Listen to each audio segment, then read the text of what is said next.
Welcome students of Thakur Vidya Mandir High School and Junior College. Students, for the subject of physics, I'll be starting with chapter 8, electrostatics. Part 1 of this chapter basically deals with the relationship between the electrical charge and electrical field. This relation is given by a particular theorem which is called as Gauss theorem. We have studied Gauss theorem in standard 11th and we are going to proceed with the continuation of the Gauss theorem in standard 12th. Let us move on to what do you understand by Gauss law? Gauss law gives us the relationship between the electrical charge and the electrical field.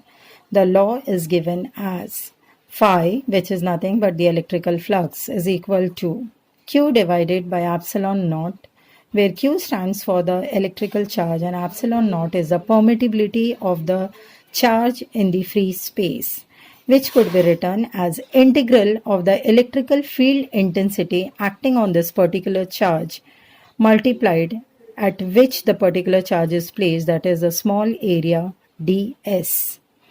Let us begin on with the application of the Gauss law.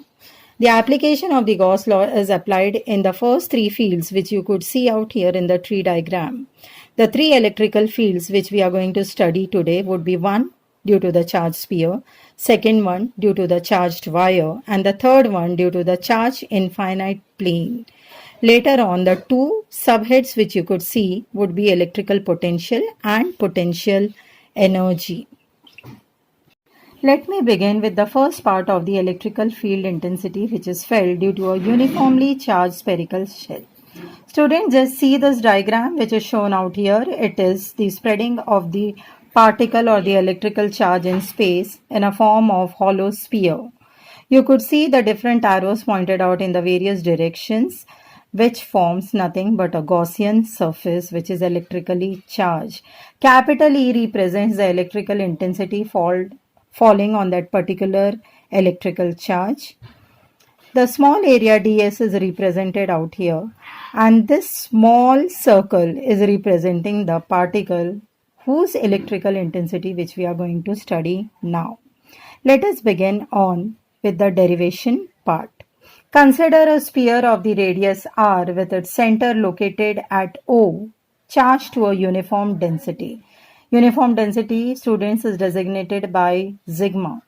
By Gauss theorem, the net flux through a closed surface is phi.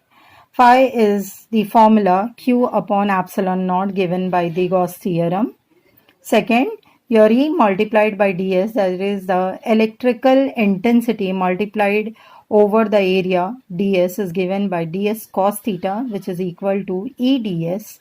Therefore, the total electrical flux through the Gaussian surface phi is given as integral of the ds, which is equal to E integral of ds, giving us a final formula of net electrical flux, which is E multiplied by 4 pi r square. Therefore, from the equations 1, that is the Gaussian equation, and the equation 2, that is the net electrical flux, we compare both 1 and 2 and we get the final formula where your electrical field intensity due to a charged sphere of uniform density is given by the formula capital E equals sigma r square divided by epsilon naught r square. Thus, it can be concluded that a uniformly charged sphere is equal to its point charge. Let us find out the infinitely straight long charged wire, which is in the form of a cylinder. So let us study the electrical field intensity due to an infinitely long charged wire. Students, just see in the diagram, what you could see out here is a positively charged charges placed throughout the cylinder. There is a one more sphere. The particle P represents the Gaussian surface, whereas the small r represents the radius of the sphere which is passing through your hollow cylinder. The capital R represents the radius of the wire, which is a long charged wire. And when I talk about the length, that is a small l representing the length of the hollow sphere passing across this charged wire. Capital E represents the electrical field intensity. We move on to the derivation of this particular long charged wire. The first part consists of, consider a uniformly charged wire The magnitude of the electric field will be same at all the curved surfaces.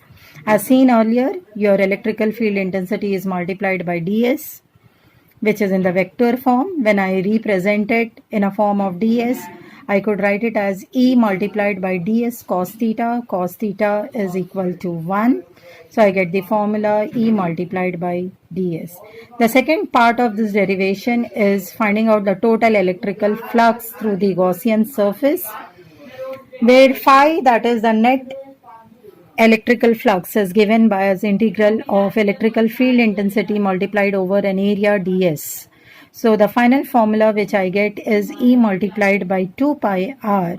2 pi r is nothing but the area which is of the long cylindrical wire. Comparing the values of the net flux, we get E is equal to lambda divided by 2 pi epsilon naught r. Therefore, the final formula what we have derived with the Gaussian theorem as well as the net electric flux through the cylindrical wire on comparison gives us this final formula. The third condition which we obtained out through this derivation is that the direction of the electrical field represents two things. Electrical intensity is directed outwards if lambda is positive, and E is directed inwards if lambda is negative. We move on to the third part, that is finding on the electrical field intensity of a charged finite plane sheet. As you could see out in the diagram, there is an plane sheet which is passing through the cylindrical surface, the Gaussian surface which is being represented out here, all the positive charges spread. E is the electrical field intensity passing through this charged rod. Small r is nothing but the radius of the center of the Gaussian surface till the end of the particle. Let us come on to the derivation of this. Part 1 shows us that the total electrical flux through the closed surface is given by net electrical flux phi is equal to 2 multiplied by electric field intensity multiplied by the area. The second part of the derivation consists of the sigma, where sigma is the charge density given by the formula Q divided by the area. Q is the charge which is set out divided by the area on which it is spread. Therefore, the final net electric flux through this plane is given by density multiplied by area divided by epsilon naught.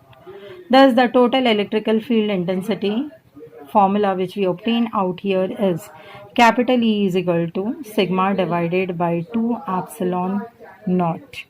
Thus, we complete the three electrical field intensity at the different areas.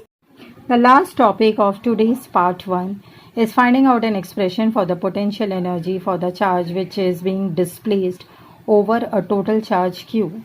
When you see the diagram, students, you could see a capital Q representing the charge displaced over a particular distance, that is a small q naught, that is the charge with a displacement of dr. When I see the position, R1 represents the position of the particle B. When I see the position, R2 represents the position of the particle A. F1 is the force which is acting on the charge when it is moved from Q to Q naught. Let us see the derivation of this expression for potential energy. The first part deals with the work which is done against the electrostatic forces increases as the potential energy of the system.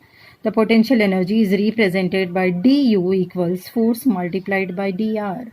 Dr is nothing but a small infinitesimal distance which is given to the small charge q naught.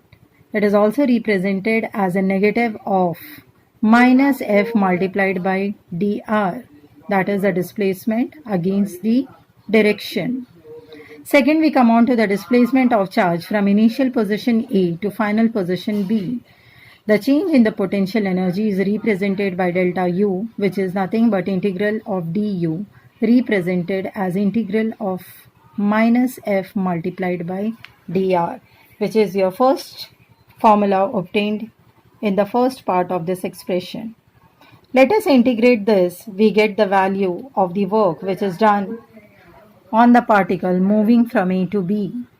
Thus, you could see it is equivalent to delta U, which is given by a final formula of 1 upon 4 pi epsilon naught multiplied by Q, that is the total charge, multiplied by small q, that is the infinitesimal charge, multiplied by 1 upon R2 minus 1 upon R1. Thus, we get a complete expression for the potential energy and the work done on the charge moving from Q to Q naught. Let us move on to the other concepts of potential energy. The unit of potential energy in SI is represented as joule. One example given out here is 1 electron volt is equal to 1.6 into 10 raised to minus 19 joules. There are two more examples in the textbook. Students, go through it and please rewrite the two different values. Electrostatic potential energy U is equal to electric potential V multiplied by the charge. The last relation that we talk about, the electric field and the electric potential, is the work done in moving a unit positive charge. That is, dW is represented as dV, that is the potential energy, which is equivalent to minus E multiplied by dx. dx, that is the displacement which is taking place over. Therefore, the electrical field intensity is given as the ratio of negative of potential to the displacement that has taken place. Therefore, students, we complete down all the different topics related to the electrical field intensity and electrical charge in the part 1 of electrostatics.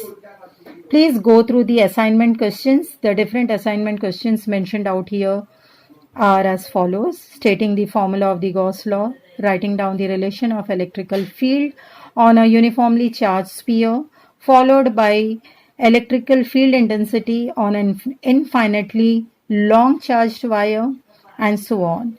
For your reference, students, please again refer to the textbook and the link which is given out here. Thank you.